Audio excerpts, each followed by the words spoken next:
All right, I know a lot of you have problems trying to control sweet gum or some other species that we'd call mesophytic like that. So mesophyte just means that it's a plant that loves moisture. And a lot of those are invading uplands and they cause problems because they are encroaching, decreasing habitat quality, or continuously having to fight that. So I thought if you're in that situation, you might be really interested to hear about this study that we just published. So I'm going to go through that study with you now, and hopefully it'll give you some insight onto how you can better use fire to control those species. So the study is listed right here. Basically, we were looking at the timing of fire throughout the year and how that would affect mesophytic species and in particular sweet gum. So if you're one of those people that has problems with sweet gum, make sure you stay tuned. So we published this paper. Emma Ziegler was a master student that recently graduated from my lab, and this was her master's thesis work at Tall Timbers. So I'll give you a minute where you can read the abstract if you'd like to. You can just pause here, but I'm going to go through the paper and talk about what we did in this study, and we will also link it in the show notes so that you can read it for yourself if you'd like to.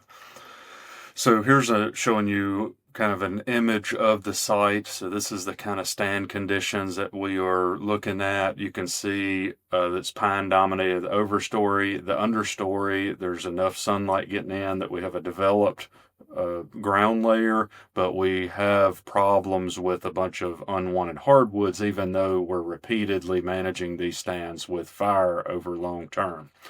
So in the study, it's up in the panhandle of Florida. So you can see the star up here.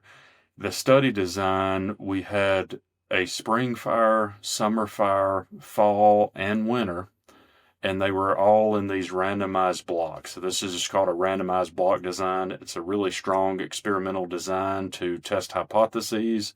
In this case, we wanted to see how these individual sweet gums and water oaks, those are the two mesophytes that might also in your case include like winged elm or red maple, things like that you don't want in encroaching in these stands. And then in our case, we also had some hardwoods that are fire dependent hardwoods that respond positively to fire. And one that you probably see commonly is post oak. If you're burning frequently, that one is well adapted to deal with fire. So we had 8 replications of these blocks across the stands. Another thing, some of my previous work has shown that when you have fire occur, you see a big response from deer to come forage there. A lot of the things that they're eating are these seedlings, so we caged some of the seedlings that we're going to track following fire to make sure that we know what is the relative effect that is being caused by deer versus the relative effect that's being caused by the timing of the fire. So we tagged all these seedlings and all of these different stands and of these 4 species so that we can track how do they perform over time, and then we went in and burned in one of the 4 seasons depending on the block that it was in. So spring fire, those fires all occurred in March. The summer fire all occurred in June. The fall fires were in September, and the winter fires were in January. So that gives you an idea of how those treatments were set up. So here is the bread and butter of the paper, and before you get bogged down in this, what you need to know is the color is corresponding to the species, and this line here is what we would call an equilibrium. So basically, how fast does the plant get back to its previous size once it gets burned? How long does it take that plant to get back to the size it was before it was burned? Okay, so really easy to think about that way. If it gets above that, that means it has a lot of vigor. So if within a year the plant gets bigger than that equilibrium, then it responded pretty favorably to that fire. And then the opposite is true as well. If it's way below that equilibrium, that means that the fire did a great job at controlling it, and the plant was not able to overcome that and return back to its previous size. So, one thing that should stick out to you really quickly is the spring fire really didn't do that good of a job on any of the plant species, and they all responded pretty similarly. However, if you have a summer fire or even a fall fire, the relative effects on sweet gum is strongly negative. Okay, sweet gum could not withstand fire at that time, and it shifted competitive advantage to these other ones. So, if you're interested in decreasing woody composition overall, the summer fire is probably your best option. Again, this was in June in this study.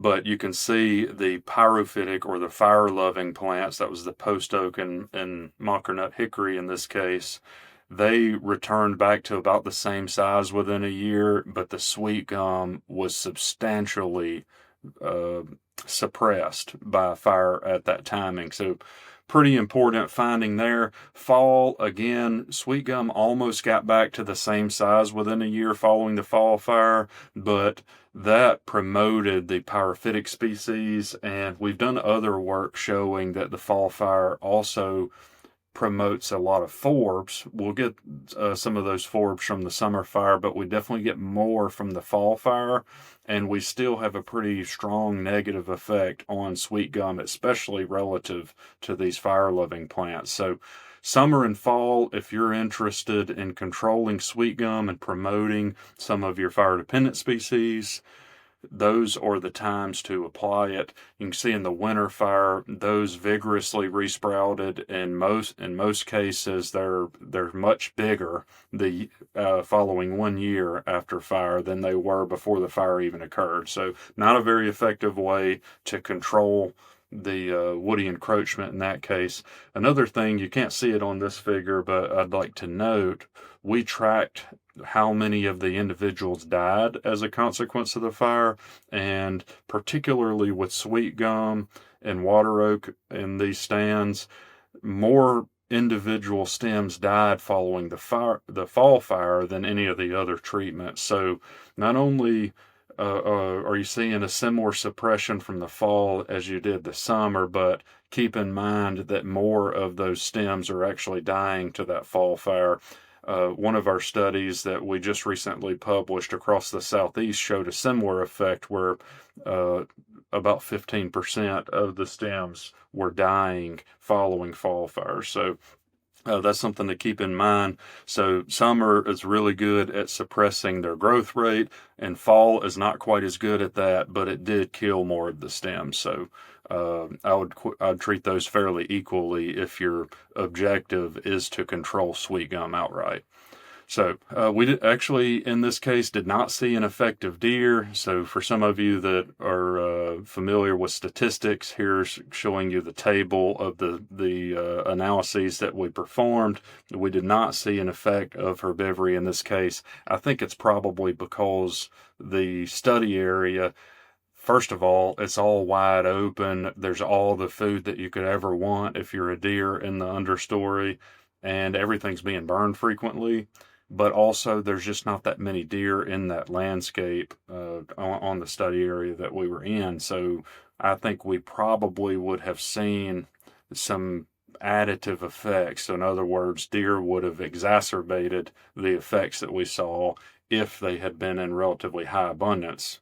Because some of my previous work also has shown that, especially with growing season fire, deer kind of shift their preference to the mesophytic species that we don't want.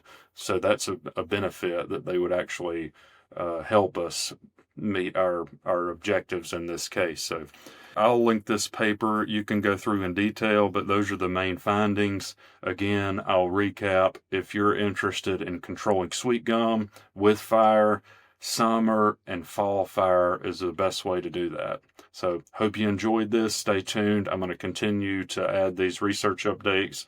Please help us by sharing and liking and engaging the content. If you're interested in us covering a particular type of research, let me know in the comments. Happy to focus on that. But I really like to cover things like this that have a strong management implication. Just let me know what you would like to know about, and I will cover research related to that topic.